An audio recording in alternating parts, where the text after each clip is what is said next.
تو اس سے پہلے ہم اپنا ایک پلان جو ہے وہ اناؤنس کر دیں. تو یہ ہم نے کیا ہے. اس کے ساتھ ساتھ ایک چیز پہلے سے طے تھی کہ تعلیمی اداروں میں 50% طالب علم آئیں گے. یعنی اگر کسی جماعت میں 50 بچے پڑھتے ہیں، ایک دن میں 25 بچے وہاں آئیں گے اور اگلے دن 25 بچے آئیں گے. تو اس سے ہوگا یہ کہ ایک بچے کو ہفتے میں 3 دن جو ہے وہ اسکول آنا پڑے گا یا کالج آنا پڑے گا، یا جتنے بھی تعلیمی ادارے ہیں تمام جماعتوں میں یہ طریقہ کار طے کہ یہ پہلے سے تھا، اس کو دوبارہ ہم نے کہا ہے کہ یہ کنٹینیو کریں گے. ہم جو SOPs ہم نے پہلے سے طے کی ہوئی ہیں، جو ایک بہت کمپریہنسو SOPs اسی اسٹیئرنگ کمیٹی نے منظور کی تھی، وہ ہم پہلے جاری کر چکے ہیں. اس پر عمل درآمد جو ہے وہ مزید بہتر بنانے کی کوشش کی جائے گی اور سب کو تاکید کی گئی ہے، سرکاری اور پرائیویٹ اسکولز کو، کہ وہ یہ کریں. جب پچھلی مرتبہ تعلیمی ادارے کھولے گئے تھے تو تمام تعلیمی اداروں میں کووڈ کے ٹیسٹ کروانے کا سلسلہ ہم نے شروع کیا تھا. وہ سلسلہ اب دوبارہ، چونکہ اس وقت تو صرف بہت کم جماعتیں کھلی ہوئی ہیں، لیکن 1 فروری سے تمام تعلیمی ادارے کھلیں گے، تو ان تعلیمی اداروں میں کووڈ کے جو ٹیسٹ ہونے ہیں اس کی بھی رفتار کو مزید بڑھایا جائے گا اور وہ ریگولر ہم کریں گے. اس کے ساتھ ساتھ جو پرائیویٹ اسکولز کی مشکلات ہیں اس پر بھی بات ہوئی، اور ایک مرتبہ پھر میں پہلے بھی یہ بات کئی مرتبہ کہہ چکا ہوں، آپ کے ذریعے بھی کہہ چکا ہوں، میڈیا کے ذریعے، اور اس کے ساتھ ساتھ جو ہماری میٹنگز ہوتی ہیں اسلام آباد کے ساتھ، اس میں بھی یہ بات میں نے کہی ہے کہ تمام پرائیویٹ اسکولز، خاص طور پہ جو چھوٹے پرائیویٹ اسکولز ہیں، ان کی مدد کے لیے فیڈرل گورنمنٹ کوئی ایک اسکیم اناؤنس کرے. جس طرح انہوں نے لاک ڈاؤن کے دنوں میں مختلف جو انڈسٹریز تھیں اس کے لیے پیکیج اناؤنس کیا تھا کہ وہ اسٹیٹ بینک سے لون کے لیے رجوع کر سکتے ہیں، اور بڑا نامنل سا اس کے اوپر مارک اپ تھا. اسی طرح جو چھوٹے پرائیویٹ اسکولز ہیں ان کے لیے بھی انٹرسٹ فری لونز جو ہیں وہ اناؤنس کیے جائیں، اور اگر اس کے اوپر کوئی مارک اپ ہوتا ہے نامنل 1 یا 2% تو وہ مارک اپ جو ہے وہ وفاقی حکومت پے کرے، اور چھوٹے اسکولز کو وہ لون جو ہیں دیے جائیں تاکہ اپنے اسکولز کو وہ چلا سکیں اور کنٹینیو کر سکیں. اس کے ساتھ ساتھ ہم نے تفصیل بتائی کہ جو ڈسٹینس لرننگ ہے یا جو آن لائن لرننگ ہے یا جو مختلف ہم نے میتھڈز اڈاپٹ کیے ہیں وہ کہاں تک پہنچے ہیں، اس سے کمیٹی کو جو ہے آگاہ کیا گیا. لیکن بنیادی طور پر جو امپورٹنٹ چیزیں تھیں وہ یہ تھیں. اس کے ساتھ ساتھ آپ کے علم میں ہوگا کہ سرکاری اسکولوں کا تو ہم سینسس کرواتے ہیں، اینول سینسس ہوتا ہے ان کا، ایک رپورٹ بنتی ہے کہ کتنے سرکاری اسکول ہیں، لیکن پرائیویٹ اسکولز کا ایسا کوئی سینسس نہیں ہو رہا. وہ ہم نے اب شروع کیا ہے، اور پرائیویٹ اسکولز کے جو نمائندے تھے ان سے ہم نے کہا ہے کہ وہ اپنے تمام ممبران کو اس بات سے آگاہ کریں. یہ کوئی آڈٹ نہیں ہے، کوئی ٹیکس کے لیے نہیں ہے، صرف اور صرف ہمارا مقصد یہ ہے کہ ہمیں یہ پتہ ہو کہ صوبے میں کتنے پرائیویٹ اسکولز ہیں اور ان پرائیویٹ اسکولز میں کتنے بچے پڑھ رہے ہیں، تاکہ جو ایک فگر ہمیشہ آتی ہے کہ اسکول سے باہر آؤٹ آف اسکول جو بچے ہیں وہ اتنے ہیں سندھ کے اندر، کوئی اتھینٹک ڈیٹا کسی کے پاس نہیں ہے.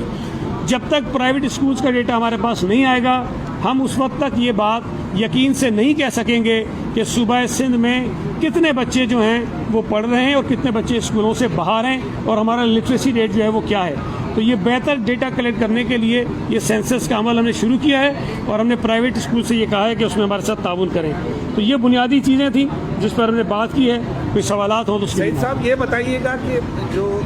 امتحانات والا معاملہ ہے وہ ابھی تک یعنی مبہم ہے نا، یعنی کوئی نئی تاریخ، ایک تو یہ طے ہو گیا، آپ نے بتایا کہ امتحانات ہر صورت میں آگے جائیں گے، اور دوسرا یہ کہ جو 7 سلیبس آپ نے دیا ہے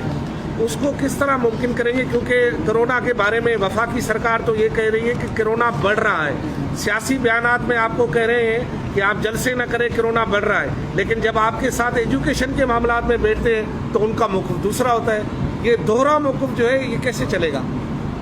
نہیں دیکھیں، جو میٹنگز ہوتی ہیں نا، جو خاص طور پر مشترکہ میٹنگز ہوتی ہیں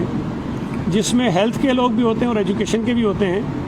تو ہیلتھ والوں کا موقف ہمیشہ مختلف ہوتا ہے ایجوکیشن سے، تو وہ ان کا حق ہے، ان کے پاس اپنی ڈیٹا ہوتی ہے، اس پہ وہ بات کرتے ہیں.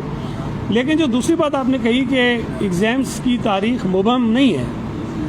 ایگزامس کی جو تاریخ ہے، جو بورڈ کے ایگزامس تھے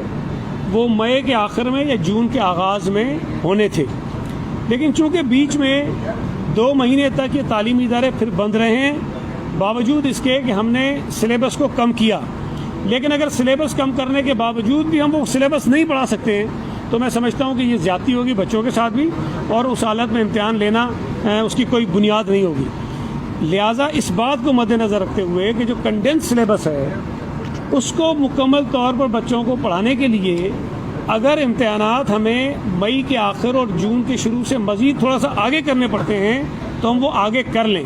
تاکہ بچے جو خاص طور پہ بورڈز کے ایگزامس دیتے ہیں ان کے بورڈز کے امتحانات میں ان کی تعلیم جو ہے اس کا معیار ہمارے پاس جانچنے کا کوئی اچھا طریقہ موجود ہو۔ لہٰذا اس پر اتفاق ہے، پوری کمیٹی کا اتفاق تھا کہ امتحانات اگر آگے کرنے پڑیں تو ہمیں 1 مہینہ 1.5 مہینہ 2 مہینہ ہم آگے کر لیں، لیکن بچوں کی تیاری پوری کرائیں۔ جی میں یہ کہنا تھا کہ آپ بہت فعال اور رہے بنیادی طور پہ مزدور لیڈر ہیں، آپ ریاست میں ملی کالج کے مزدور لیڈر،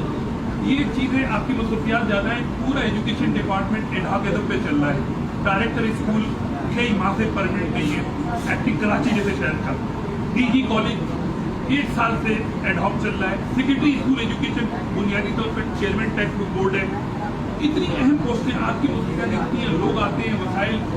آپ نے وہ جو پہلے جو تھے آپ کے ڈائریکٹر سیکرٹری کالج ان کو تو بیٹھا ہی نہیں کرتے، تو اس پر توجہ دیں تاکہ لوگوں کے مسائل حل ہو سکے، ایڈھاکزم کا خاتمہ ہو سکے، اس پہ رکاوٹ کیا ہے؟ دیکھیں، جتنا آپ کو احساس ہے کہ تعلیمی ادارے میں بہتری آنی چاہیے، مجھے کم از کم اس سے زیادہ نہیں اتنا تو ضرور ہونا چاہیے، بطور وزیر میری ذمہ داری ہے۔ تو آپ کے ذہن میں یہ بات تو بالکل نہیں آنی چاہیے کہ ہم انٹینشنلی کوئی ایسی چیزیں کرتے ہیں جس سے ہم یہ چاہتے ہوں کہ نظام تعلیم بہتر نہ ہو اور خرابی رہے، ایسا بالکل نہیں ہے۔ بہت ساری مشکلات ہوتی ہیں جو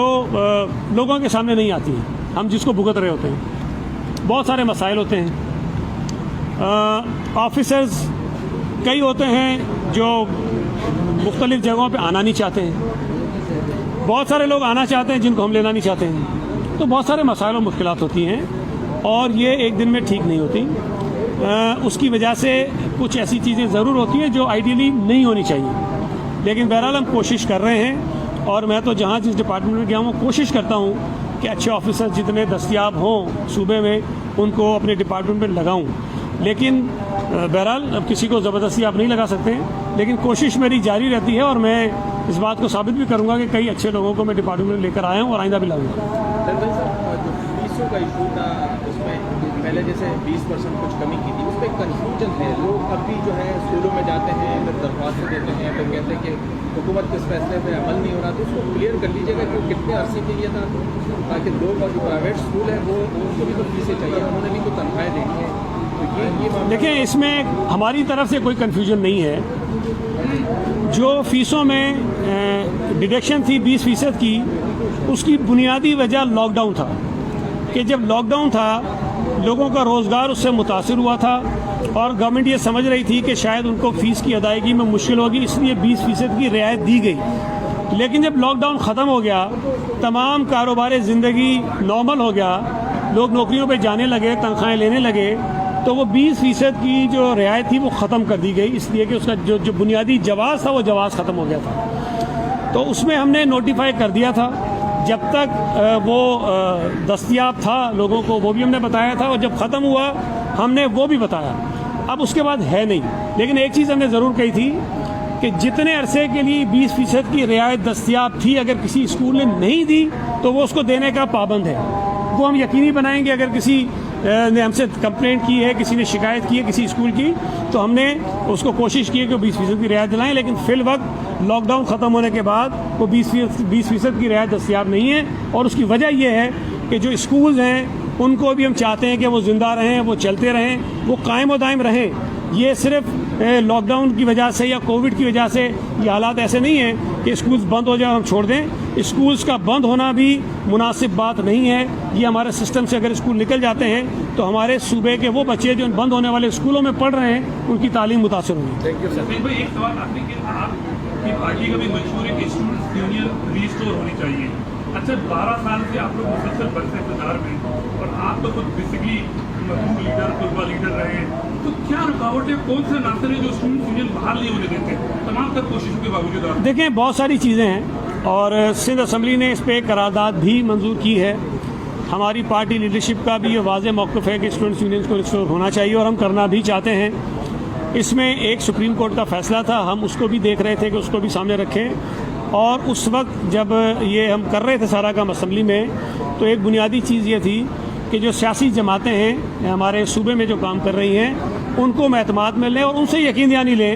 کہ جو اسٹوڈنٹس یونین جب بحال ہو جائیں تو ہم پیپلز پارٹی سمیت تمام سیاسی جماعتیں ان کو اپنے سیاسی مقاصد کے لیے استعمال نہ کریں, تاکہ جن وجوہات کی بنا پر ان کے اوپر پابندیاں لگائی گئی تھیں وہ وجوہات دوبارہ پیدا نہ ہوں. تو ہم یہ نہیں چاہتے کہ اسٹوڈنٹس یونینز بحال ہو جائیں لیکن بحال ہونے کے بعد پھر وہی چیزیں ان کے اوپر آنا شروع ہوں اور وہ لوگ جو مخالف ہیں ان کے پاس ایسے دلائل ہوں کہ جی ان کو دوبارہ پابندی لگنی چاہیے. تو ہم چاہتے ہیں کہ یہ بحال ہوں لیکن اس انداز میں ہو تاکہ یہ کنٹینیو کر سکیں.